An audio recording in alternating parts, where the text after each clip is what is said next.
ಒಂದ್ building construction ನಡೀತಾ ಇತ್ತು. ಆ ಬಿಲ್ಡಿಂಗ್ ನ ಕಾಂಟ್ರಾಕ್ಟರ್ ಬಿಲ್ಡಿಂಗ್ ಟಾಪ್ ಫ್ಲೋರ್ ಅಲ್ಲಿ ಇದ್ದ.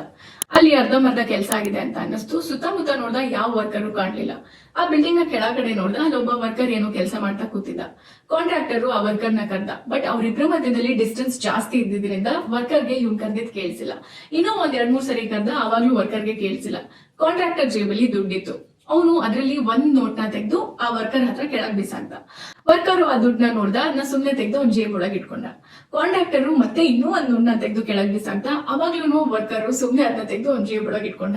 ಇವ್ನು ಹಿಂಗೆ ಮಾಡಿದ್ರೆ ನೋಡಲ್ಲ ಅಂತ ಅನ್ಬಿಟ್ಟು ಕಾಂಟ್ರಾಕ್ಟರ್ ಅವ್ನ ಕಾಲ ಹತ್ರ ಇದ್ದಿದ್ ಒಂದ್ ಚಿಕ್ಕ ಕಲ್ನ ತೆಗೆದು ವರ್ಕರ್ ಹತ್ರ ಬಿಸಾಕ್ದ. ಅವಾಗ ವರ್ಕರ್ ಯಾರ್ ಕಲ್ ಬಿಸಾಕಿದೋ ಅಂತ ತಲೆ ಎತ್ ಮೇಲ್ ನೋಡ್ದ. ಅವಾಗ ಕಾಂಟ್ರಾಕ್ಟರ್ ಅವ್ನ ಮೇಲ್ ಕರ್ದ. ನಾವು ಕೂಡ ಈ ವರ್ಕರ್ ತರ ನಮ್ ಲೈಫ್ ಅಲ್ಲಿ ಏನೋ ಒಂದ್ ಚಿಕ್ಕ ಮಿಸ್ ಇನ್ಕನ್ವೀನಿಯನ್ಸ್ ಆಯ್ತು, ಅಥವಾ ನಾವ್ ಅನ್ಕೊಂಡಾಗ ಯಾವ್ದೋ ಒಂದ್ ವಿಷಯ ನಡೀತಾ ಇಲ್ಲ ಅಂತ ಅಂದಾಗ ನಮ್ ಗಮನ ಪೂರ್ತಿ ಆ ಕಡೆನೆ ಹೋಗಿರುತ್ತೆ. ಅದೇ ನಮ್ ಲೈಫ್ ಅಲ್ಲಿ ನಡೀತಾ ಇರುವಂತ ಎಷ್ಟೋ ಒಳ್ಳೆ ವಿಷಯಗಳ ಬಗ್ಗೆ ನಾವ್ ಜಾಸ್ತಿ ಗಮನನೂ ಕೊಡಲ್ಲ, ಅಥವಾ ಅದ್ರ ಬಗ್ಗೆ ಥ್ಯಾಂಕ್ಸ್ ಕೂಡ ಹೇಳಲ್ಲ. ಈ ಕಥೆ ನನ್ನ ಲೈಫ್ ಅಲ್ಲಿ ತುಂಬಾನೇ ಇಂಪ್ಯಾಕ್ಟ್ ಮಾಡಿದೆ. ಅಂಡ್ ನಾನು ಒಂದಷ್ಟು ವರ್ಷಗಳ ಹಿಂದೆ ದೇವರಲ್ಲಿ ಪ್ರೇ ಮಾಡ್ಕೊಳ್ಳುವಾಗ ನನ್ಗೆ ಅದ್ಬೇಕು ಇದ್ಬೇಕು ಅಂತೆಲ್ಲ ಕೇಳ್ಕೊಂತ ಇದ್ದೆ. ಬಟ್ ಇತ್ತೀಚೆಗೆ ನಾನು ಪ್ರೇ ಮಾಡ್ಕೊಳ್ಳುವಂತಹ ರೀತಿನೇ ಚೇಂಜ್ ಆಗಿದೆ.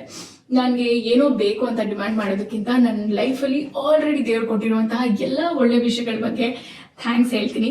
ಅಂಡ್ ಈ ಒಂದು ಚಿಕ್ಕ ಮೆಂಟಲ್ ಶಿಫ್ಟ್ ಆದಾಗಿಂದ ನನ್ನ ಲೈಫಲ್ಲಿ ಏನ್ ನಡಿಬೇಕು, ನನಗೆ ಏನ್ ಬೇಕು ಅಂದಾಗ it's not about what I want but what I really need in life. ಈ ಎಲ್ಲ ವಿಷಯಗಳು ನಾನು ಕೇಳ್ಕೊಳ್ದೇನೆ ಮಿರಾಕ್ಯುಲಸ್ಲಿ ಅದಾಗದೆ ನಡೀತಾ ಇದೆ. ಸೊ ನೆಕ್ಸ್ಟ್ ಟೈಮ್ ನೀವು ನಿಮ್ ಲೈಫಲ್ಲಿ ಯಾವ್ದೋ ಒಂದು ವಿಷಯದ ಬಗ್ಗೆ ಕಂಪ್ಲೇಂಟ್ ಮಾಡ್ತಾ ಇದ್ದೀರಾ ಅಂತ ಅಂದಾಗ ಸ್ಟಾಪ್ ರೈಟ್ ದೇರ್. ನಾನು ಇವತ್ತು ಶೇರ್ ಮಾಡಿದಂತಹ ಕಥೆನ ನೆನ್ಪು ಮಾಡ್ಕೊಳ್ಳಿ. ನಿಮ್ ಲೈಫಲ್ಲಿ ಇರುವಂತಹ ಎಲ್ಲ ಒಳ್ಳೆ ವಿಷಯಗಳನ್ನ ನೆನ್ಪು ಮಾಡ್ಕೊಂಡಾಗ ಆ ಒಂದು ಪ್ರಾಬ್ಲಮ್ ತುಂಬಾ ಚಿಕ್ಕದು ಅಂತ ಅನ್ಸುತ್ತೆ.